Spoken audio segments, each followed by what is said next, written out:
경찰서에 10대 청소년들이 줄지어서 고개를 숙인 채 바닥에 앉아 있습니다. 이들은 20년 전 국민에게 충격과 분노를 안겼던 밀양 여중생 성폭행 사건의 가해자들입니다. 무려 44명의 남학생들이 1년 동안 여중생을 집단 성폭행했습니다.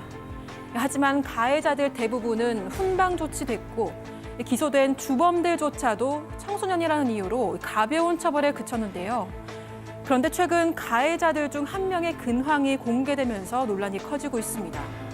아직 끝나지 않은 밀양 여중생 성폭행 사건, 현재 가해자들은 어떻게 지내고 있을까요? 예, 주말 사이에 우리 가족 여러분들이 이 사건 좀 전해달라고 많이들 말씀을 하셨어요.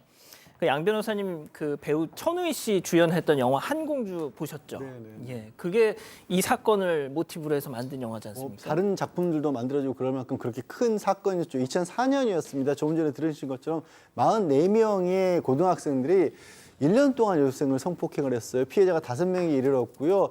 그런데 진짜 이제 사람들을 더 분노하게 했던 건 그중에 단 10명만 기소가 되고 나머지는 그냥 소년부로 송치가 되는데 그 기소가 됐던 10명도 제대로 형사처벌 받은 사람은 아무도 없었습니다. 사실상. 그런데 그 중에 주동자 역할을 했던 박모 씨라는 사람이 예. 최근에 한 유튜브 채널에서 이 사람의 신상 정보를 공개를 했어요. 아니 지금 20년 전 일인데 왜 그렇게 된 걸까 하고 봤더니 이 박 씨가 경북 청도의 한 유명 국밥집에서 너무나 멀쩡하게 가정을 일구며 잘 살고 있는 모습이 유튜브에 찍혔어요. 하필이면 그것도 백종원 씨가 맛집을 소개하는 그 맛집에서 일하는 영상이 하필 저렇게 찍힌 겁니다. 그러니까 이제 사람들이 다시 여기에 또 관심이 쏠린 거죠. 자, 이 박모 씨는 이 주동자로 의심되나 제대로 된 처벌조차 받지 않았습니다. 20년이 지난 지금 과연 어떻게 살고 있을지 체크포인트 짚어보죠. 내 딸 인생의 걸림돌이다. 자, 근데 진짜 또 딸을 낳았다면서요. 근데 그 정말 딸바보라는 거 아닙니까? 이 박모 씨라는 사람이. 네, 맞습니다. 박모 씨를 폭로한 해당 유튜버에 따르면 박모 씨는 SNS에서 집단 성폭행 가해자들과 여전히 마팔을 하고 있고 과거를 잊은 듯이 애틋한 부성애를 자랑하고 있습니다. 박모 씨는 행여나 내 딸 인생의 걸림돌이 되는 것들은 다 없애주겠다. 가장 믿음직한 아버지가 될게라는 글을 올렸고요. 또 평생 아빠 옆에서 아빠가 벌어주는 돈이나 쓰면서 살아라. 운동하고 관리나 받으면서 아빠 등골 빼먹어라. 아빠는 그것밖에 바라는 게 없다. 이런 글을 올리기도 했습니다. 박모 씨의 신상을 폭로한 유튜버에 따르면 박모 씨는 사건 당시 잔인한 방법으로 피해자를 폭행하고 괴롭힌 총책임자라고 합니다. 그런 가해자가 자신의 딸에게는 세상 다정하고 애틋한 아빠의 행세를 하고 있는 겁니다. 자, 그 밀양 여중생 성폭행 사건 가해자 44명 중에 핵심 주범, 핵심 가해자 박모 씨가 자기 딸을 향해선 저렇게 들으신 것처럼 눈물 없인 들을 수 없는 부성애를 자랑을 했다. 자, 박 교수님, 그런데 이 사람이 또 사촌 동생이 운영하는 유명 국밥집, 아까 백종원 대표 그 영상에서 보신 것처럼 그렇다면서요. 네, 거기는 뭐 이제 맨 처음에는 그 국밥집의 아들이다라고 전해졌었다가 이제 나중에는 이제 사촌간이다 이렇게 전해지고 있는데 어쨌든 그 국밥집 주인은 맨 처음에는 이제 남이다라고 했지만 이제 결국에는 뭐 숙모님을 보러 갈게 뭐 우리 가족이다 이런 또 그 글을 쓴 거가 다 전해지는 바람에 가족인 친척인 것이 밝혀졌어요.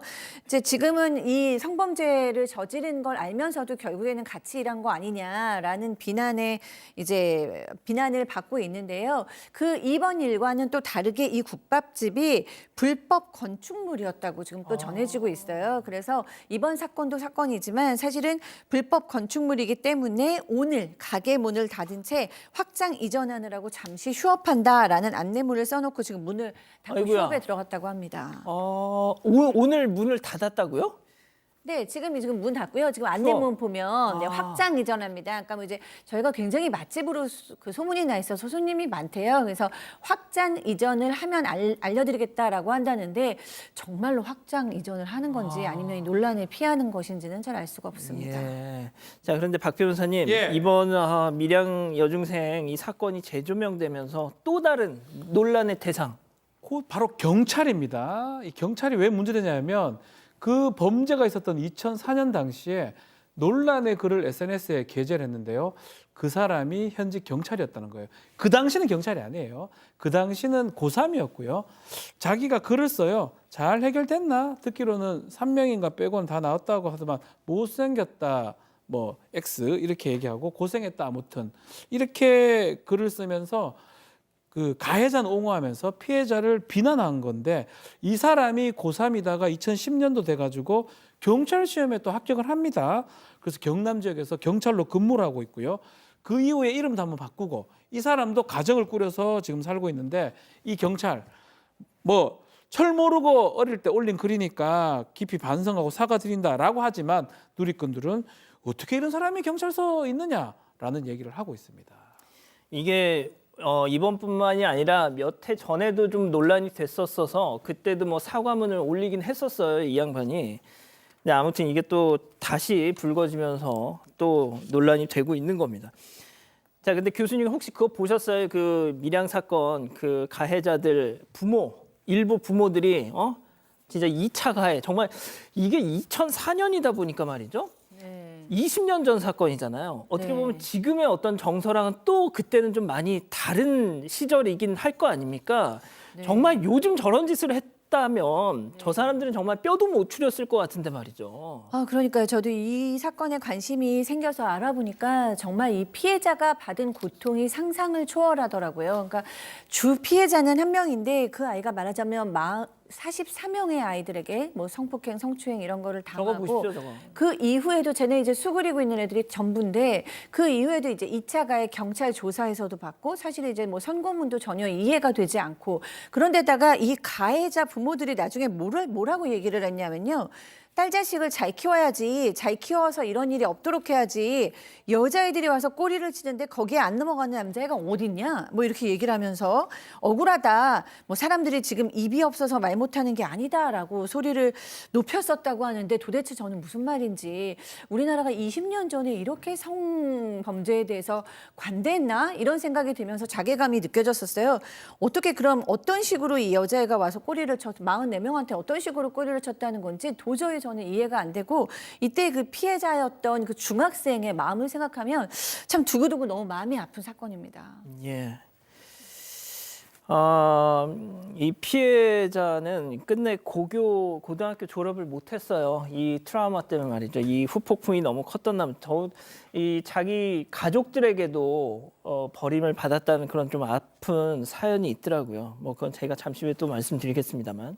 자, 백다희 아나운서 그 20년 전이나 지금이나 참 이 가해자들의 뻔뻔함은 진짜 한결같은 것 같아요, 그죠? 네, 맞습니다. 이 집단 성폭행 피해자는 사건 당시부터 지금까지 계속 힘든 시간을 보내고 있습니다. 이 사건 당시 피해자는 밀양을 떠나서 서울로 이사를 갔습니다. 고등학교도 서울에서 다녔는데 그곳에서도 정말 힘든 시간을 보냈습니다. 가해자들의 학부모가 피해자가 다니는 학교까지 무작정 찾아와서 합의를 해달라고 떼를 쓰거나 탄원서를 써달라고 윽박을 질렀다고 합니다. 당시 피해자는 교실 앞에서 기다리는 가해자 부모가 무서워서 화장실에서 숨어서 나오지 못했다고 합니다. 결국 피해자는 고등학교를 중간에 그만뒀습니다. 이후로도 월세방살이를 전전하면서 아르바이트로 생활비를 충당했는데요. 또 우울증과 트라우마로 괴로워했고 결국 지난 2011년에는 자신을 돕던 변호사와도 아예 연락을 끊었다고 합니다. 자, 이 피해자의 아버지라는 사람이 그 가해자들하고 합의금으로 5천만 원을 받았대요. 근데 그 중에 1,500만 원을 자기 전세금으로 돌려 쓰고 뭐 자기 친척들한테 다 이걸 나눠주는 바람에 정작 이 피해자 여중생은 한 푼도 합의금을 받지 못했답니다. 자, 박 변호사님. 예.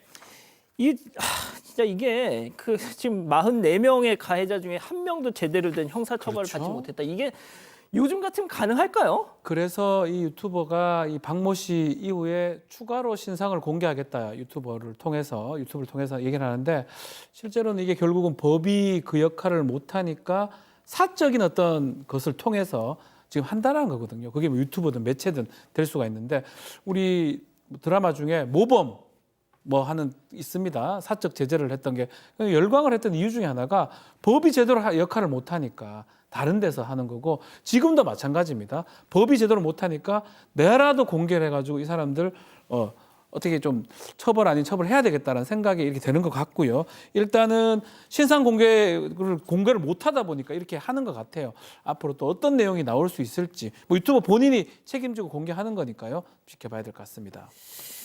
자, 양 변호사님께 그 44명 중에 뭐 이렇게 소년범으로 뭐 그때 재판부가 그랬대요. 아, 교화의 가능성 하면서 소년범으로 이렇게 소년원에 보냈던 그 중에 하나가 나중에 말이죠. 불법 고리 사채업을 하다가 결국 구속돼서 징역형을 살았답니다.